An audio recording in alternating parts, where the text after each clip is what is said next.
Hey, sports fans, it's Larry Eater with RunBlogRun, and this is Athletics Chat number 40.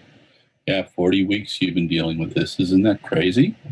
So you know the drill. Stuart Wire is in the city of Oxford, England, the intellectual capital of the world. I'm in Fort Atkinson, Wisconsin, the cheese capital of the world, home of W.D. Hords and Sons, and where I did used to work. And today we had some very topical discussions. First, the Olympics. Wow, Tokyo. I think we both want it to happen. We both understand that if the Olympics happens, it'll be in a form that is many of us have not considered. I don't believe there'll be fans, neither does Stuart.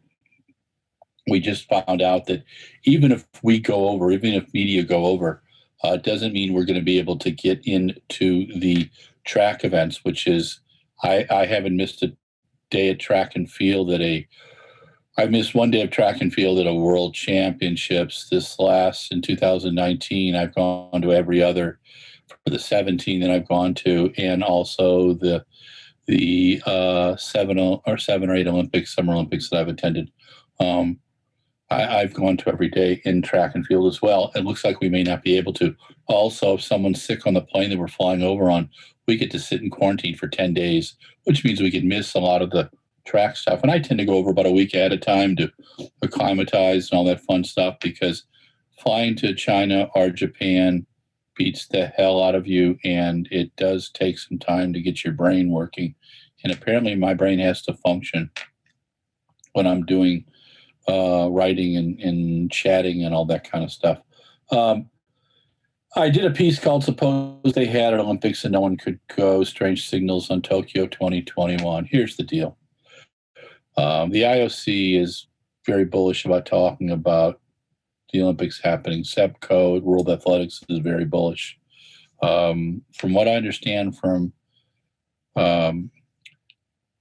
conversations with people in the Japanese community, people that I've known for 3 and 4 decades now, one going on 5, my understanding is this. The Prime Minister and the Japanese government want the IOC to give them 2032, and then they will call this crazy thing off. They've invested at least $14.4 billion. There will be some money coming back from Lloyd's of London and all that kind of stuff, but some of this is what might be considered force majeure. Look it up, okay? But a lot of it is about the IOC being headstrong, and yes, it'd be great to do an Olympics, but this could endanger a lot of people. If it doesn't, I welcome it happening. But in the best health situations, athletes get sick in an Olympic village, because you've got all these athletes peaking, and then you've got everybody coming from 209 countries who have been exposed to different things. It is just an epidemiologist, nightmare or wet dream, whichever way you want to discuss it. But Tokyo, I'm going to say 50-50 for this week. Shelly-Ann Fraser-Price, the incredible Jamaican sprinter, is pleading for more events in Jamaica. And I hope the Japanese Federation, who has kind of fallen to the wayside, can pull its head out and start thinking about these things. There's tremendous athletes in Jamaica, and there's tremendous ability to develop athletes. Jamaica is to the sprints what Kenya is to distance running. And they've got great coaches. They've got great athletes with a great work ethic who work out on absolute crappy places. There is money there. It'd be nice if a couple sponsors came in and put another 3 or 4 tracks in and a few other things. But listen to Shelly-Ann. She doesn't bullshit. She doesn't whine. She doesn't suffer fools. If she says they need some more meets, they do. Would love to see Usain Bolt, dear friend of the sport, come out and say, hey, look, sponsors, put some money into this. Help Chaliad get a few more meets happening in Jamaica. I think it's important. Point three, leaving France, a rural town of 30,000, put on best track meet pretty much of this season so far. Incredible performances there, from the sprints to the sprint hurdles to the pole vault to the 1,500 meters to the 3,000 meters. Just mind-boggling. And no fans. The TV was amazing. Stuart's been to the leave-in meet. I have not. I would like to put it on my list to go. So it'll be on my list for 2021. And then the tricky one. So here's what happens when you're in the media. You've got to use your critical thinking to discern who's full of shit and who is telling you the truth.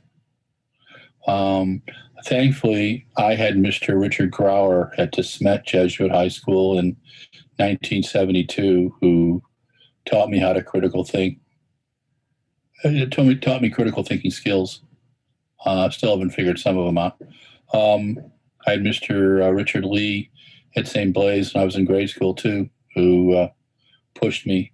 And I had great profs at Santa Clara, Dr. Istvan Moshki and Timothy O'Keefe and Peter Pearson, one of my favorites. Guy taught Spanish Civil War. He was brilliant. And Dr. Giacomini. But the issue is this.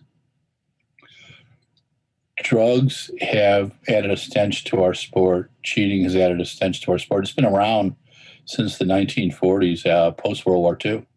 Most of the drugs used are stuff that was first tested on the Waffen-SS and the Gestapo. In the Waffen-SS, which was the elite of Nazi Germany's military forces at the end of World War II. Steroids were used to help quadriplegics and paraplegic GIs use the few muscles they had and recover. And then bodybuilders started using it in the late 40s. Rumors got into the sport as early as 1952 that some countries were testing some of these drugs and seeing if they had benefit in sports. Vladimir Kuts, the Russian great athlete, told his friend, Czech runner Emil Zatopek in the late 1950s that he had been given some stuff and it made him sick a lot. And Emil gave me that on tape back about 1990-91. Federations didn't take it seriously really until the 1990s. It blew up in their face at 1988 and with Ben Johnson and a few other things, and it's still here. They're doing it better, but the real cheaters a lot of times are one step ahead. I think about 95% of the people who cheat are caught. The issues are there hasn't been great testing in Kenya, and there hasn't been great testing in Ethiopia, among the 7 countries with the biggest screw-ups. And so when an athlete from either one of those places now, especially Kenya's gotten a little better, especially Ethiopia, sets a record, and they were good athletes, but now they become extraordinary athletes. There's questions.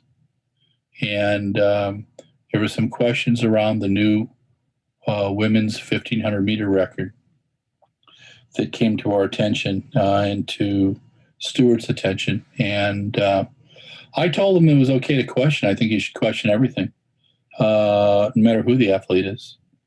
And because when someone gets caught testing, the way I see it is, it's the success for the sport.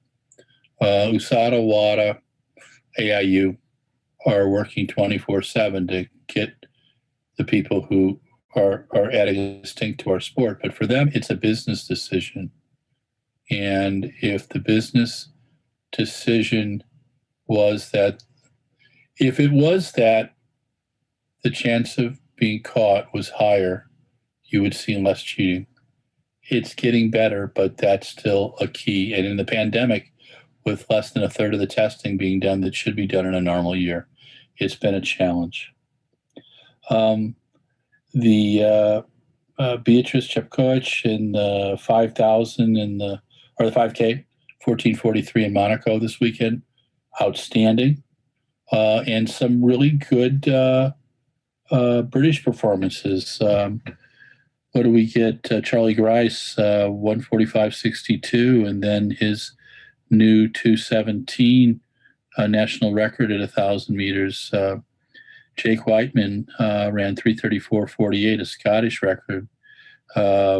Jamie Webb, 1:46.26 PR. And Jody Williams ran her first indoor race in 12 years, which totally blows my mind. I remember Jody competing at like 15 or 14, 15, 16.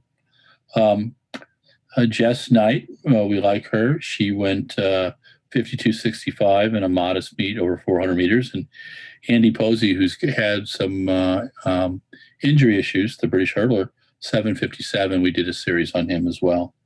So athletes are coming around. It's going to be a small contingent for Great Britain at the European indoors. That's just the way it's going to be. Since there's no British indoor nationals, they've got a few small meets to qualify and be selected at. So this is Athletics Chat 40. Thank you to our friend Stuart Weir. Thank you to our producer, Mike Deering. And this is Larry Eater signing off. If you like RunBlogRun, like us on Facebook or Instagram. If you love us, subscribe on the YouTube. Stay safe, wear a mask if you're indoors. If you're outdoors, can't be 6 feet separated, wear a mask. Stay aware, get vaccinated, take care of yourself. I want to see you at some track meets. Talk to you soon.